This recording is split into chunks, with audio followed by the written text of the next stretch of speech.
Bapak Selamat ini dituduhkan sebagai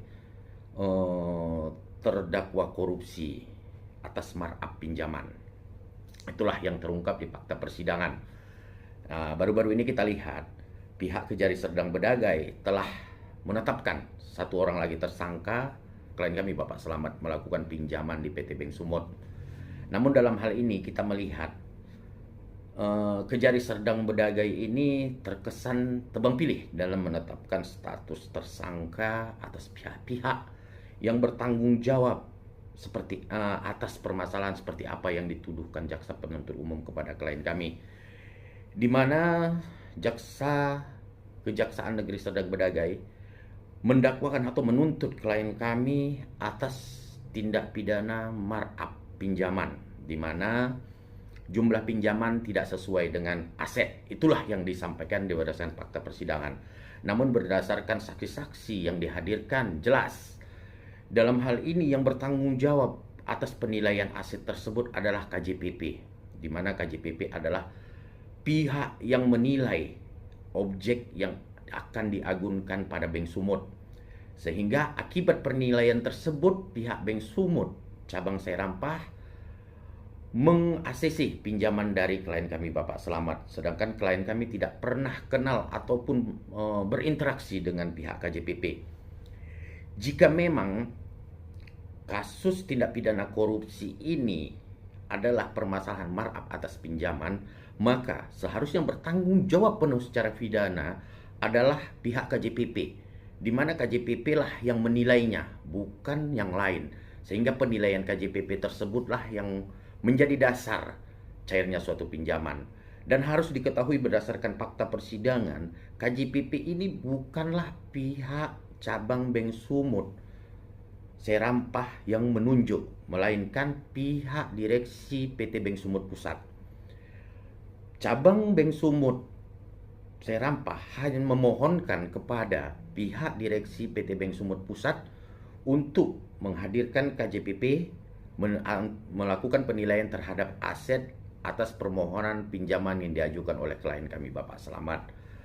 Maka harusnya Kejaksaan Negeri Serdang Bedagai melakukan pemeriksaan kepada direksi PT Bank Sumut Pusat, sebab yang menunjuk KJPP adalah pihak Bank Sumut Pusat. Jika terjadi tindak pidana markup pinjaman, jelas pertanggungjawaban, tupoksi pertanggungjawaban terhadap penilaian tersebut adalah KJPP. Yang menunjuk KJPP-nya adalah direksi PT Bank Sumut. Kenapa sampai saat ini kita melihat pihak Kejari Serdang Bedagai tidak mengejar sampai ke situ permasalahan ini? Jelas-jelas itu terungkap di fakta persidangan. Maka kami menduga adanya tebang pilih dalam menetapkan tersangka atau memeriksa atas perkara yang dituduhkan kepada klien kami Bapak Selamat.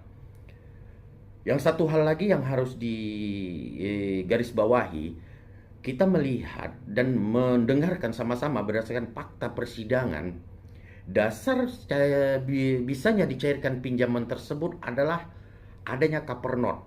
Cover note itu adalah sebuah dokumen yang dikeluarkan oleh notaris yang ditunjuk oleh pihak PT Bank Sumut. Tanpa cover note tersebut, pinjaman tidak akan bisa cair. Maka notaris yang ditunjuk oleh PT Bank Sumut yang membuat cover note tersebut harus bertanggung jawab. Bertanggung jawab dengan sebab cover note-nya lah yang membuat pinjaman tersebut cair.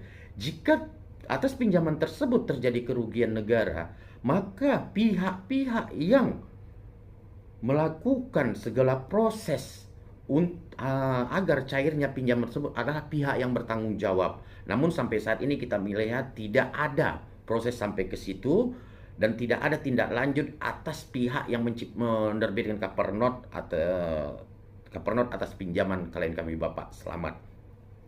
Namun dalam hal ini kita melihat pihak Kejaksaan Negeri Serdang Bedagai sudah mentersangkakan satu orang, hanya tim analis. Analis itu hanya bekerja berdasarkan hasil dari KJPP maka dilakukan analis. Dan satu lagi yang perlu digarisbawahi, yang terpenting adalah di fakta persidangan ada seorang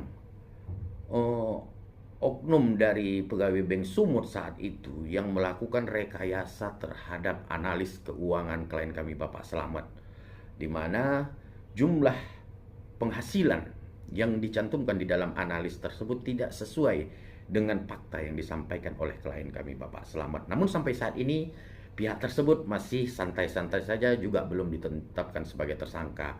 Maka kami meminta kepada pihak Kejari Serdang Bedagai untuk bertindak profesional. Jangan hukum itu tajam ke bawah, tumpul ke atas. Kalau memang benar-benar ingin ada kerugian negara atas permasalahan pinjaman klien kami, maka lakukan proses hukum secara profesional. Siapa-siapa saja yang terlibat sesuai dengan apa yang dituntutkan pada klien kami, di mana di dalam tuntutan dakwaan klien kami dituntut dan didakwa sesuai dengan pasal 2, pasal 3 junto pasal 55 KUH pidana. Di mana di dalam hal ini ada pihak-pihak lain yang membantu terjadinya kerugian negara tersebut. Yang paling utama, jika perkara ini adalah markup pinjaman, bukanlah tanggung jawab dari klien kami. Bukanlah klien kami pelaku utama atas permasalahan ini, melainkan KJPP. Jelas, KJPP yang melakukan penilaian, bukan klien kami. Maka dari itu kita minta dan kita himbau kepada pihak Kejari Serdang Bedagai untuk melakukan pendalaman dan menetapkan pihak-pihak yang terlibat dalam permasalahan ini untuk ditersangkakan dengan segera mungkin. Dalam hal ini kami akan menyurati pihak Kejagung, pihak KPK atas permasalahan ini, karena kita melihat adanya tebang pilih dalam penetapan tersangka dan adanya hal-hal yang menjadi tanda tanya kepada kami. Ada pihak-pihak yang sama sekali tidak disentuh, sedangkan jelas-jelas permasalahan inilah permasalahan yang dituduhkan markup pinjaman. Siapa yang bertanggung jawab terhadap markup pinjaman?